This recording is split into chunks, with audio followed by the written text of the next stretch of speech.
The Baltimore Golf Academy is now enrolling for its 2011 classes at Pine Ridge, Mount Pleasant, Forest Park, Clifton Park, and Carroll Park. Whether you're a beginner or seasoned golfer, Baltimore's Classic 5 golf courses offer top-level instruction that will take your game to the next level. Reserve your spot today at classic5golf.com. Welcome back to Inside PressBox. It was great to visit Sagamore Farm and speak with Kevin Plank. While I was talking to him inside, PressBox producer Dave Lashley rode along with the farm's general manager Tom Mullikin as he did his morning chores. It's a beautiful pastoral setting, and we got to get this rare glimpse at how a young racehorse is raised. I just grabbed the morning feed for the yearlings. I hop out on the gator and we'll feed them outside. The paddocks are basically set up to limit their exercise. Like if you have a newborn, you don't want them flying around out in a big field just to protect them. And two, you give them a couple weeks for the mother and foal to get comfortable, and then you'll introduce them to other mares as they, and foals as they get older. Basically, our young horses, we want them out in big fields so they can, exercise, run up and down hills, beat up one another. It's just a form of natural exercise. So for us, the bigger the field, the better the roll of the land, the better for raising a young athlete. The idea here, it's cradle to grave. They're foaled here, we raise them, we get them started as yearlings. And then as 2-year-olds, we continue to, put that foundation in them in terms of exercise.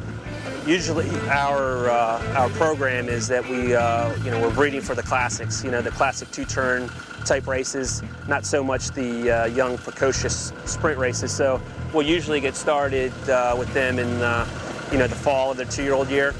And, basically it's just, getting that foundation in them. And then, you have so many works, and then, it's time to throw them in the deep end and see what they have. Just feeding them pretty lightly because, we don't want them to grow too fast. It's things like knees and ankles. Basically just want to keep them nice and tight, and plus they're future athletes. So I like to keep them, somewhat fit and slim, as opposed to, having a fat kid. Come on, Felly, come on.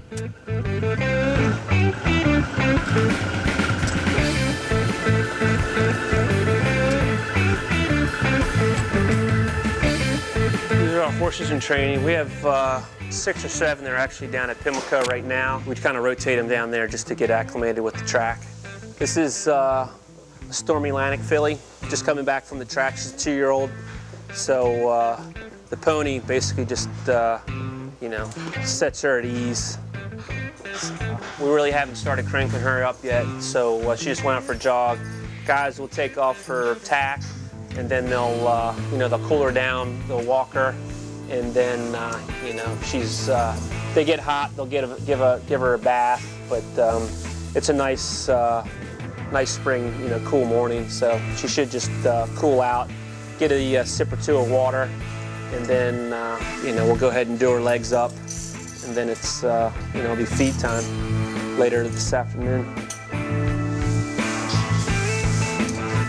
On nice days, like to get them outside, maybe hand graze them, get some green grass in them.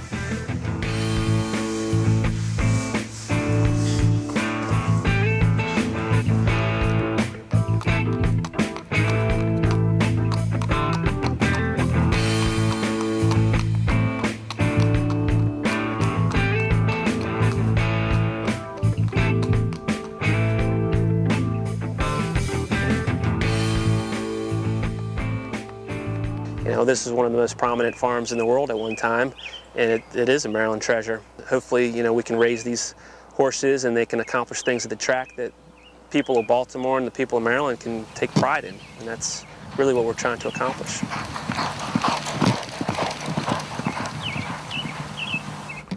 Great work by Dave Lashley there, and thanks again to Kevin Plank and Tom Mullikin for telling us their stories about Sagamore Farm. And there'll be more about Sagamore Farm in the June issue of PressBox as John Eisenberg profiles Kevin Plank for the cover story of the June issue. And our thanks to the staff at Maroon PR for setting up the interviews. Fill up 5 times with 8 gallons or more at your local BP location, or you get 2 free tickets to the Nose Game, presented by BP and Carroll Independent Fuel.